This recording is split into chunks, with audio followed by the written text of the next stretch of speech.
Bonjour, je suis ravie de vous retrouver pour un nouveau numéro du Journal de la Méditerranée. Alors cette semaine encore, nous allons revenir sur les temps forts qui ont marqué l'actualité du bassin méditerranéen.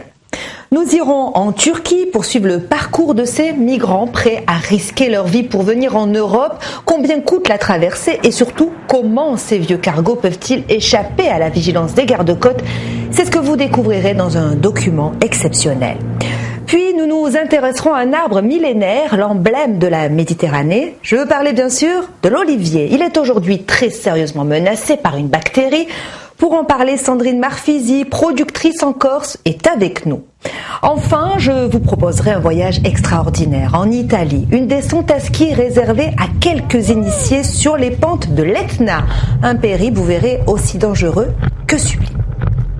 Mais pour commencer, retour sur ce qui fut l'événement cette semaine pour les catholiques du monde entier, les célébrations de Pâques. Et avec un message très particulier cette année du pape François, le souverain pontife a voulu alerter la communauté internationale sur le drame des chrétiens d'Orient.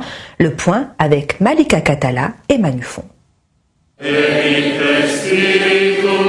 Le sort des chrétiens d'Orient a pris le pas cette année sur les thèmes de paix et de justice, d'ordinaire évoqués lors des célébrations pascales. Dès le vendredi saint, lors de la longue veillée de Pâques, en la basilique Saint-Pierre de Rome, le pape François a prié pour les chrétiens persécutés en Afrique et en Orient par des groupes djihadistes. Puis lors du traditionnel chemin de croix au Colisée, le souverain pontife a dénoncé le silence complice qui entoure ce drame. On voit encore aujourd'hui nos frères persécutés, décapités et crucifiés, parfois sous nos yeux, et notre silence complice. Des persécutions antichrétiennes sur lesquelles le pape François est encore revenu dimanche de Pâques lors de la traditionnelle bénédiction Urbi et Orbi. Devant une foule de fidèles et sous une pluie battante, le souverain pontife a une nouvelle fois insisté sur le sort tragique des chrétiens d'Orient. Le pape François a appelé la communauté internationale à sortir de son mutisme face à la furie djihadiste. Que la communauté internationale ne reste pas inerte face à l'immense tragédie humanitaire en cours. Le souverain pontife dénonce depuis des mois l'indifférence des autorités occidentales aux martyrs des chrétiens d'Orient persécutés par les djihadistes. Pour ce spécialiste des religions, sa marge de manœuvre est étroite. Le pape François ne veut pas donner l'impression qu'il y a une croisade des chrétiens contre les musulmans. Parce qu'à ce moment-là, il y a le cycle des représailles et les chrétiens seront les premiers perdants. Car il ne faut pas se faire d'illusions, les chrétiens sont très minoritaires, de plus en plus au Proche-Orient. Pour le père Elmire, curé de l'église Notre-Dame du Liban à Paris, les chrétiens d'Orient doivent être aidés pour se maintenir sur leurs terres ancestrales. On n'est pas soutenu politiquement par les gouvernements. Ils n'ont pas une politique pour enraciner les chrétiens, parce que c'est notre terre là-bas. Les chrétiens d'Orient, principalement des catholiques et des orthodoxes, seraient près de 200 millions aujourd'hui. En 2014, plus de 4300 d'entre eux ont été tués en Afrique et en Orient. Une prière du pape François qui fait écho aux déclarations du président tunisien. Béji Caïd Sepsi était cette semaine à Paris pour une visite d'État de 2 jours. Il en a profité pour rappeler les valeurs de tolérance de l'islam. Je vous propose de l'écouter. L'islam, ça n'a rien à voir avec cela. C'est une religion d'ouverture. C'est une religion qui accepte de cohabiter avec les autres religions. Il y a un verset du Coran qui est clair. Vous avez votre religion, j'ai la mienne. Vous ne pouvez pas me demander de prier dans votre direction. Je ne vous demande pas de prier dans la mienne. Des guerres qui font des victimes de toutes origines et de toutes confessions. C'est le cas notamment des 18 000 Palestiniens bloqués en Syrie dans le camp de réfugiés de Yarmouk, tout près du centre de Damas. Des hommes, des femmes, des enfants devenus le symbole de l'enfer que vit la population syrienne, prise en étau entre l'armée de Bachar al-Assad et les terroristes de l'EI. Intimidation, décapitation, ce que racontent ces rescapés est insoutenable. les combattants du groupe État islamique prennent d'assaut le camp de réfugiés de Yarmouk. En représailles, les forces loyales à Bachar el-Assad bombardent. Pris au piège de ces combats, des milliers de réfugiés palestiniens qui vivaient dans ce camp de Yarmouk. Les blessés sont évacués vers un hôpital. Les maisons sont ravagées, détruites. On a peur de dormir dans les étages. On est fatigué. On a faim et soif. On n'a ni nourriture, ni médicaments. Sur les 18 000 réfugiés palestiniens du camp de Yarmouk, seuls 2 000 ont pu être évacués en lieu sûr. Ils ont échappé aux exactions du groupe État islamique. On vivait à l'intérieur jusqu'à ce que le groupe État islamique entre dans le camp et commence à décapiter les gens. Ils ont tué des enfants aussi. Ils nous appelaient pour qu'on se rende, mais on ne l'a pas fait. Ils ont tué tous ceux qu'ils ont trouvés sur leur chemin. L'ONU condamne fermement les crimes commis par le groupe État islamique et demande l'aide de la communauté internationale. L'ONU appelle à la protection des civils dans le camp de Yarmouk et à la mise en place d'un couloir humanitaire sécurisé. Les Nations Unies demandent l'accès immédiat au camp, de l'aide médicale d'urgence et l'évacuation des civils. À Gaza, les manifestants sont descendus dans les rues pour soutenir leurs concitoyens du camp de Yarmouk. Enfin, sachez que le régime syrien s'est déclaré prêt à fournir des armes aux organisations palestiniennes pour chasser les terroristes de l'EI du camp de Yarmouk. Des combats en Syrie qui poussent les populations à fuir et par tous les moyens. La marine et les gardes-côtes italiens ont encore secouru le week-end dernier 1500 migrants qui se trouvaient à bord de 5 embarcations en mer Méditerranée. Des petits bateaux pour cette fois, mais un nouveau phénomène est apparu en Méditerranée. On en a déjà parlé dans ce magazine, celui des vieux cargos à la dérive et sans équipage, avec à leur bord des centaines, parfois des milliers de migrants. D'où viennent-ils et surtout, qui est derrière ce trafic à grande échelle? Clément Le Goff et Bruno Giraudon ont remonté la filière. Des centaines de migrants, parfois frigorifiés, qui descendent d'immenses cargos rouillés. Avec ces images, l'Europe vient de découvrir un trafic à grande échelle en pleine mer Méditerranée. Mersin, au sud de la Turquie. 1 million d'habitants, l'un des plus grands ports du pays à moins de 300 km de la frontière syrienne. Ici pourtant, personne ne voit les migrants monter dans ces vieux cargos. Pour comprendre, nous prenons la route le long de la côte, vers Taşucu. C'est là que des Turcs feraient régulièrement la navette entre le port et les cargos au large. Des pêcheurs nous offrent le thé. Nous filmons discrètement. Mais ce sont les bateaux de pêcheurs qui emmènent les migrants. Tout le monde les emmène. Moi aussi. Dans le bateau où nous sommes, moi je peux en embarquer jusqu'à 500. La discrétion semble la règle. Au moins 3 cargos de clandestins ont défié l'actualité. À leur bord, près de 1500 migrants au total. Des navires hors d'âge et gigantesques, immatriculés en Moldavie, en Sierra Leone et au Togo. Aucun de ces cargos n'était en règle. Pourtant, sur Internet, nous trouvons des bateaux similaires en vente libre, comme des voitures d'occasion. Ce navire, par exemple, est en promotion. 200 000 $, un peu plus de 170 000 €. Pour les trafiquants, acheter un cargo est devenu un jeu d'enfant. Avant d'embarquer, les migrants sont logés dans des hôtels. Il y en a une trentaine rien que dans cette rue et tous semblent complets. Dans celui-ci, on y croise des familles entières, où ces 2 étudiants syriens, l'un a 17 ans, l'autre 20, ensemble, ils attendent le signal du départ. 30 minutes avant, les passeurs nous envoient un SMS pour nous dire qu'il y a un cargo, et puis ils viennent nous chercher. La suite, c'est un départ en pleine nuit. D'abord, les clandestins se massent sur une petite embarcation. Le cargo, lui, attend au large pour ne pas être repéré. Mais pour les 2 étudiants syriens, le rêve d'Europe s'est arrêté net il y a 15 jours. Leur embarcation est tombée en panne avant même qu'ils n'atteignent le cargo. Leur bateau a pris l'eau. Pour eux, retour à l'hôtel, jusqu'au prochain départ. De toute façon, on recommencera, quelles que soient les difficultés. Ce sera toujours mieux que la guerre chez nous.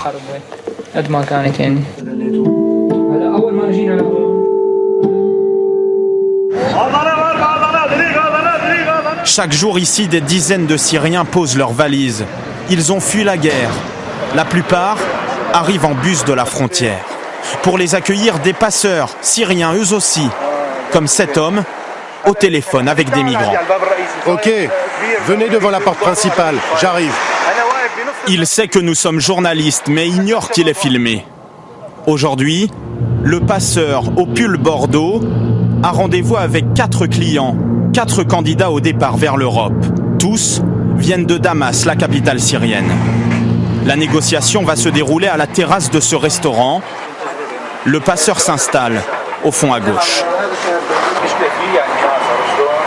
Vous savez, il y en a plein comme vous. Moi, tous les jours, j'amène des gens. Mais nous, monsieur, on veut juste être certain d'arriver à bon port avec quelqu'un de confiance. Les migrants sont pressés d'embarquer. Tu peux nous garantir de partir ce soir et sur un bateau en bon état? Et si vous payez, c'est bon. Le prix, c'est le cœur de la négociation. Le passeur demande $5 000 par personne pour le voyage. Au bout d'une demi-heure, la discussion s'envenime. Comment tu peux profiter d'une situation comme la nôtre? On vient te voir parce qu'on pensait que tu étais quelqu'un de bien. Mais pourquoi tu nous fais ça? Écoute, ne m'insulte pas. Ne me fais pas passer pour un profiteur. Je t'explique comment ça se passe, c'est tout. Mais aujourd'hui, on nous a dit que quelqu'un faisait le voyage à $3 000. Mais tout ça, ce ne sont que des paroles. Même à $4 000, tu ne passeras pas. Même à 4 500. Tu sais où ils vont, tes 5 000? La police, les gardes-côtes, pour qu'ils nous laissent 2 heures pour passer. Et les marins, $2 000 chacun. Bon, allez, $5 000, c'est bon. $5 000, un peu plus de 4 300 € par tête pour gagner l'Europe en cargo. Marché conclu, la transaction s'effectuera en liquide, à l'abri des regards. Et dans le quartier, le marché noir est florissant. Dans ce restaurant, par exemple, on nous propose des gilets de sauvetage. Le patron veut rester discret, mais un peu à l'écart. Il nous en présente un exemplaire. Combien? 60. 60 livres. Son prix, 60 livres turcs, une vingtaine d'euros. Et il en vend beaucoup? À peu près 100. 100 par mois? Par mois. Une centaine de gilets de sauvetage vendus chaque mois par le restaurateur, en toute illégalité. L'Union européenne dit vouloir faire de la lutte contre ces cargos de clandestins l'une de ses priorités. Il y a urgence. Depuis un an, dans leur quête de liberté, près de 3 500 migrants sont morts dans la mer Méditerranée. C'est un arbre qui symbolise à lui seul la Méditerranée. Je vous l'annonçais dans le sommaire de ce magazine, l'olivier est aujourd'hui en danger. Une bactérie tueuse a déjà ravagé des exploitations dans les Pouilles en Italie. Plus inquiétant, Xylella fastidiosa, c'est son nom, progresse inexorablement. Du coup, la France a choisi de mettre en place un embargo. L'importation de végétaux à risque est désormais interdite, mais en Corse, les producteurs n'ont qu'une crainte, qu'elle débarque sur leur île. Ces oliviers, Fabienne Maestracci y est très attachée. 15 ans de travail et de passion pour produire de l'huile d'olive. Si aujourd'hui elle scrute particulièrement les feuilles de chaque arbre, c'est qu'une maladie mortelle les menace. Je les surveille, oui. Je fais attention à eux et quand il y en a un qui est pas bien, ça me réveille la nuit, oui. La bactérie incriminée, la voici, la Xylella fastidiosa. Elle a déjà fait des ravages dans les Pouilles en Italie. Pour les oliviers, elle est mortelle. Il n'y a pas de traitement. Quand un arbre est infecté, il faut l'arracher. Impensable pour Fabienne Maestracci. Pour moi, ce serait un drame terrible. Un drame humain, culturel, ce serait insupportable. Ce sont des arbres qui produisent depuis 2000 ans. Pour l'instant, la seule parade en France, c'est l'embargo.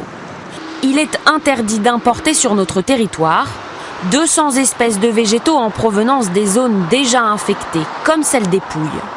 Mais pour certains spécialistes, concernant l'Italie toute proche, c'est tout le pays qui aurait dû être concerné. Sur 50 km par 3, les contrôles sur le terrain sont très très insuffisants,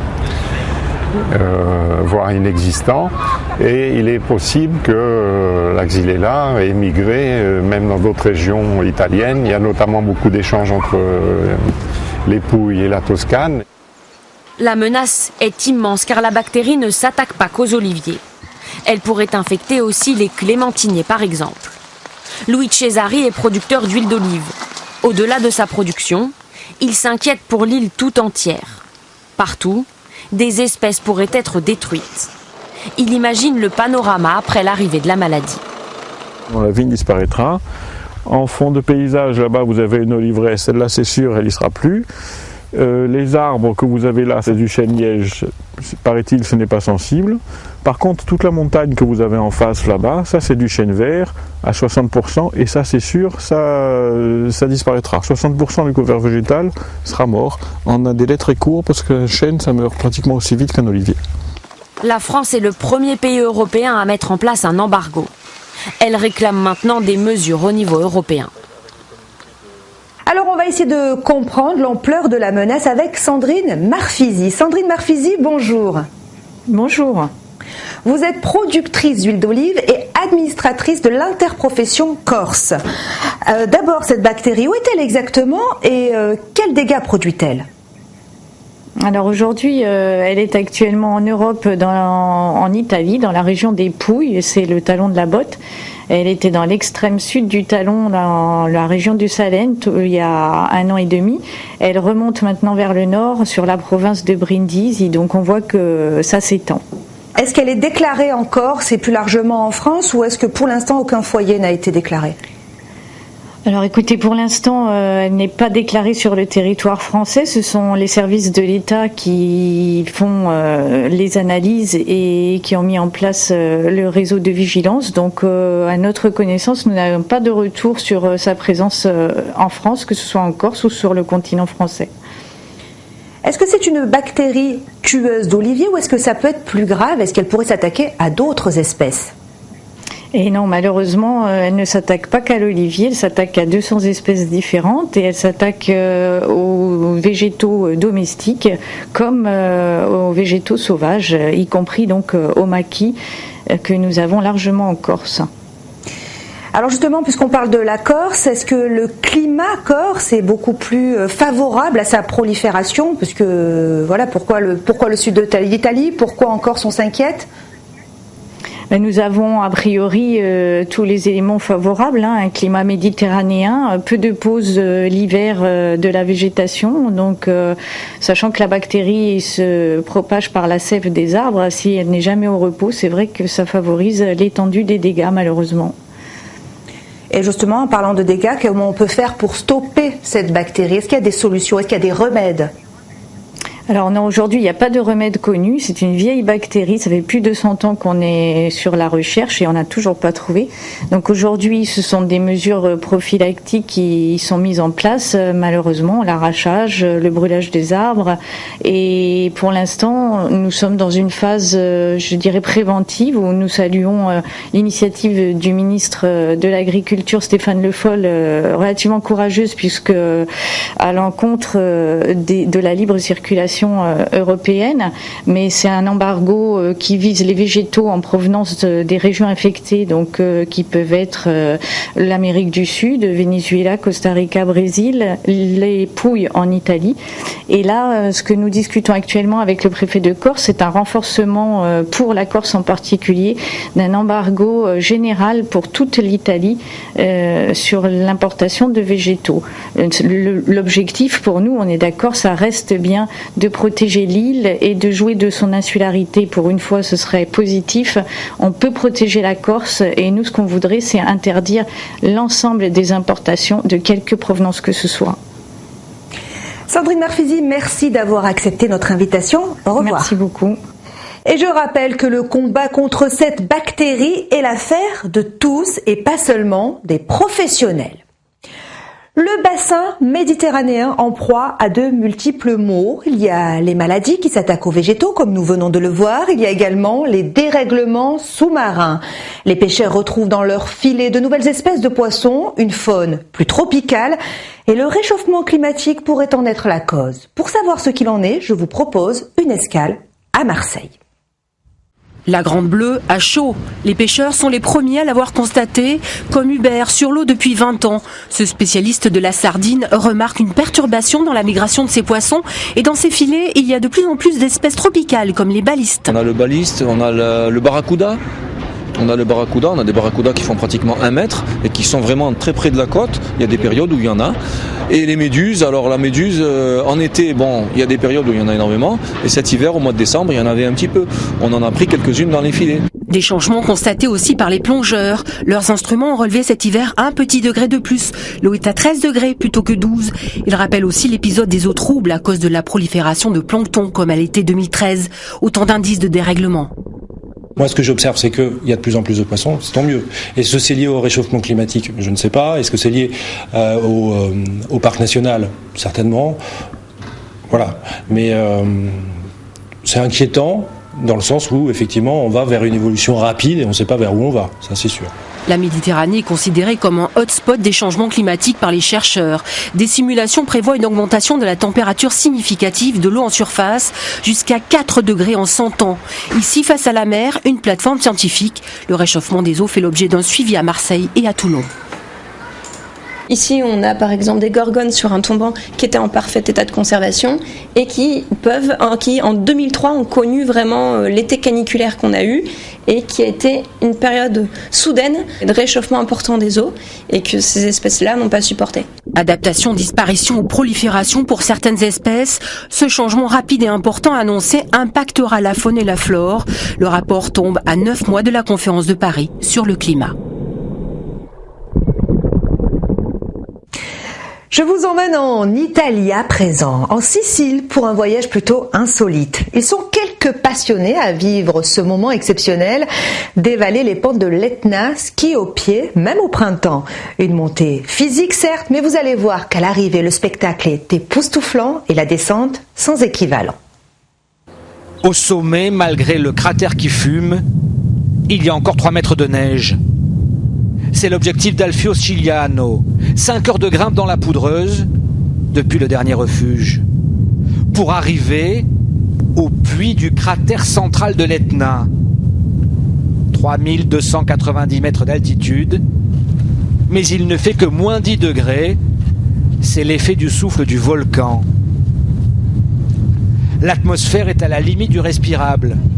Point de vue vertigineux vers le ventre de la Terre. La montagne crache du soufre depuis 600 000 ans. Alfio grimpe ici au moins une fois par semaine pour skier avec ses amis de Catane. Partir du sommet de l'Etna, c'est un point de départ sans égal qui leur fait un effet quasi mystique.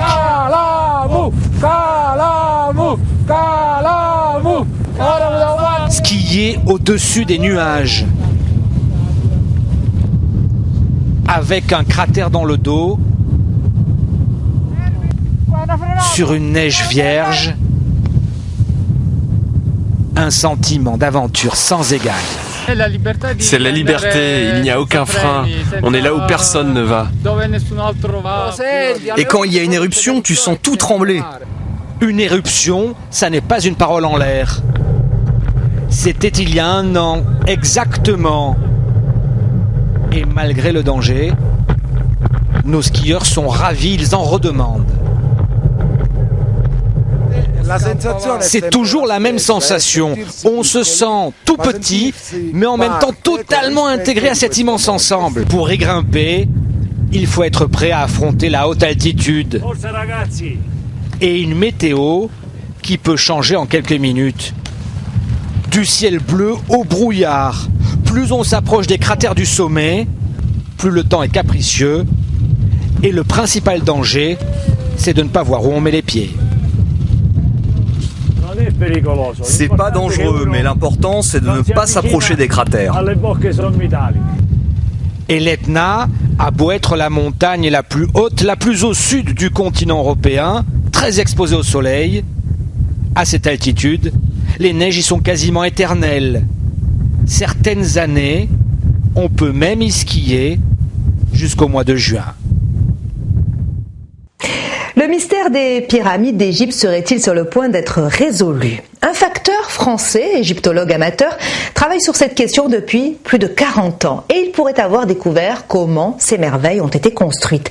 Une théorie qui intéresse les universitaires du monde entier, même si la prudence s'impose. Par quel mystère les Égyptiens ont-ils pu construire les pyramides? Depuis des millénaires, c'est une question sans réponse. La solution de l'énigme se trouve peut-être à Vernon, dans l'Eure. Michel y réfléchit depuis 1972. Une émission des dossiers de l'écran sur le sujet a provoqué le déclic. Ce sont des plans de la grande pyramide, la pyramide de Khéops, sur lequel j'ai effectivement effectué de nombreux relevés. Le postier à la retraite a accumulé la documentation, une passion que ses amis et ses collègues ont suivie avec amusement pendant des années. Lorsque j'étais en activité, j'étais surnommé Khéops, Ramsès, la momie. Aujourd'hui, ça rigole moins. Des universitaires étrangers s'intéressent de près à sa solution qu'il a mise en image. D'abord, les Égyptiens construisaient une pyramide à degrés. Des rampes en pierre permettaient d'acheminer les blocs en hauteur. Le volume d'une telle rampe était équivalente au volume de maçonnerie complémentaire qui permet la transformation d'une pyramide à degrés en pyramide lisse. La théorie du postier, c'est qu'on utilisait le matériau des rampes pour finir les flancs de la pyramide. Un chercheur suisse a contacté l'égyptologue autodidacte et publié sa thèse dans une revue en allemand. Unter dem Siegel der Nécropole. Beaucoup de spécialistes français sont sceptiques, au mieux très prudents. Il n'empêche qu'à l'heure actuelle, ils n'ont pas de solution définitive à proposer. Pas de chance, les Égyptiens n'ont pas laissé de plan. Pour eux, ce n'était pas important de laisser ce témoignage. Ils savaient le faire, un point c'est tout, pourquoi le dire? Le postier de Vernon lui fait fi des moqueries.